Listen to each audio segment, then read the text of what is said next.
ધોરાજી અને પડધરીમાં વરસાદ. રાજકોટ જિલ્લાના ધોરાજી અને પડધરી સહિત સૌરાષ્ટ્રના અનેક વિસ્તારોમાં અચાનક વાતાવરણ પલટાતા ધોધમાર વરસાદ ખાબક્યો છે. હવામાન વિભાગની માવઠાની આગાહી વચ્ચે આકાશ કાળા વાદળોથી ઘેરાયું હતું અને ભારે પવન સાથે કમોસમી વરસાદ પડ્યો હતો. આ માવઠાના કારણે રવિ પાક અને ટેકાના ભાવે વેચવા આવેલી મગફળી પલ્લી જવાની ભીતિથી ખેડૂતોમાં ભારે ચિંતા પ્રસરી છે. રાજ્ય સરકારે ખેડૂતોને પાક સાચવવા અપીલ કરી છે.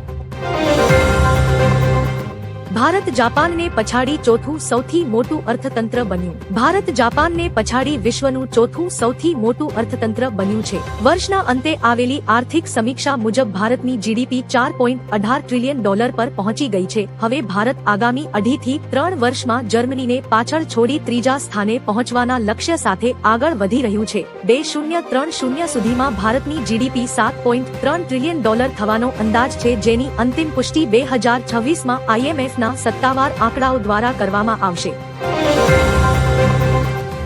રાજ્યમાં ભર શિયાળે વરસાદ. વર્ષ 2025ના અંતિમ દિવસે ગુજરાતના હવામાનમાં પલટો આવ્યો છે. પોરબંદર અને દ્વારકાના ગ્રામ્ય વિસ્તારોમાં વહેલી સવારથી કમોસમી વરસાદ શરૂ થતા ચણા અને જીરું જેવા રવિ પાકોને નુકસાનની ભીતિ સેવાઈ રહી છે. હવામાન વિભાગે આગામી 3 કલાકમાં કચ્છ અને પોરબંદરમાં હળવા વરસાદની આગાહી કરી છે.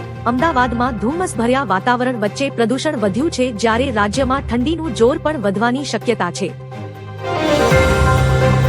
અમદાવાદમાં દોડશે હાઈટેક ઈવી બસ. અમદાવાદમાં જાન્યુઆરીથી AMTSની 225 નવી હાઈટેક ઇલેક્ટ્રિક એસી બસો દોડશે. આ બસમાં બેટરીમાં શોર્ટ સર્કિટ કે આગ લાગે તો ઓટોમેટિક ફાયર સિસ્ટમ કાર્યરત થશે. તમામ દરવાજા બંધ થયા પછી જ બસ ઉપડશે, જે મુસાફરોની સુરક્ષા સુનિશ્ચિત કરશે. બસમાં રિયલ ટાઈમ ટ્રેકિંગ, CCTV અને સોફ્ટવેર હેકિંગ રોકવા માટે ડિજિટલ સુરક્ષા પણ છે. આ આધુનિક ફીચર્સથી શહેરી પરિવહન વધુ સુરક્ષિત, સ્માર્ટ અને પ્રદૂષણ મુક્ત બનશે.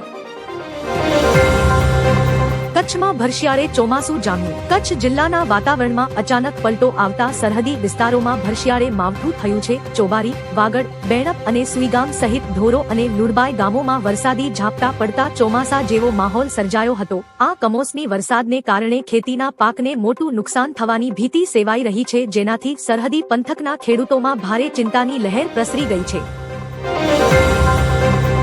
મુંબઈમાં જય શ્રી રામ નહીં ચાલે. શિવસેના નેતા સંજય રાઉતે BMC ચૂંટણી પ્રચાર મુદ્દે ભાજપ પર આકરા પ્રહાર કર્યા છે. તેમણે કહ્યું કે મુંબઈમાં માત્ર જય મહારાષ્ટ્ર અને જય ભવાની જય શિવાજીના નારા જ ચાલશે, જય શ્રી રામ નહીં. રાઉતે PM મોદી અને CM યોગીના પ્રચાર પર સવાલ ઉઠાવતા કહ્યું કે અન્ય રાજ્યોના નેતાઓને લાવી ભાજપ પોતાની નબળાઈ બતાવી રહી છે. આ નિવેદનથી મુંબઈના રાજકારણમાં નવો ગરમાવો આવ્યો છે. બંગાળમાં ભાજપનો મોટો ખેલ. પશ્ચિમ બંગાળના દિગ્ગજ નેતા અધીર રંજન ચૌધરી ભાજપમાં જોડાય તેવી અટકળો તેજ બની છે. તાજેતરમાં તેમણે દિલ્હીમાં PM મોદી સાથે મુલાકાત કરી બંગાળી પ્રવાસીઓની સુરક્ષા મુદ્દે ચર્ચા કરી હતી. 1999 થી 2024 સુધી બહેરામપુર બેઠક પર અજેય રહેલા અધીર ગત ચૂંટણીમાં TMCના યુસુફ પઠાણ સામે હાર્યા બાદ કોંગ્રેસમાં હાંસિયામાં ધકેલાયા છે. જો તેઓ ભાજપમાં જોડાય તો બંગાળના રાજકારણમાં મોટા સમીકરણો બદલાઈ શકે છે.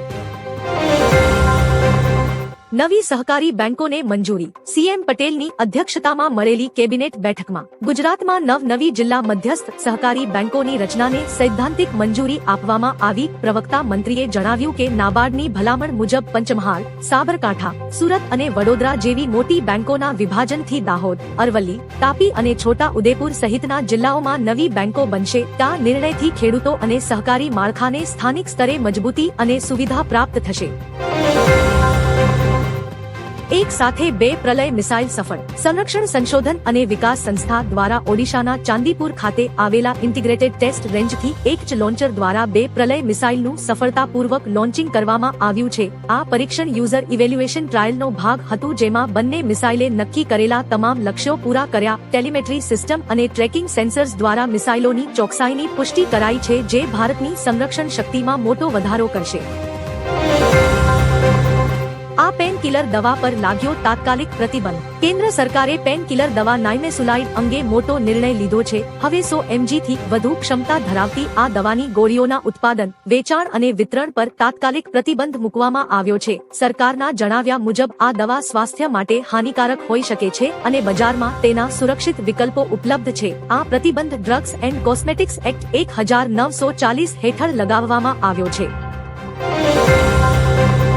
છેલ્લા દિવસે ગુજરાત સરકારે આપ્યો મોટો ડામ। ગુજરાત રાજ્ય માર્ગ વાહન વ્યવહાર નિગમ દ્વારા 21 જાન્યુઆરી 1926 થી એસટી બસના ભાડામાં 3% વધારો જાહેર કરાયો છે। આ ભાવ વધારો 31-20 ડિસેમ્બર 1925 ની મધ્યરાત્રિથી અમલમાં આવશે, જેના કારણે રાજ્યના 27 લાખ મુસાફરો પર આર્થિક બોજ વધશે। સરકારે મુસાફરોને વધુ સારી સુવિધાઓ આપવાના હેતુથી આ નિર્ણય લીધો છે। 9 મહિનામાં બીજી વખત ગુજરાત એસટી ભાડામાં વધારો કરવામાં આવ્યો।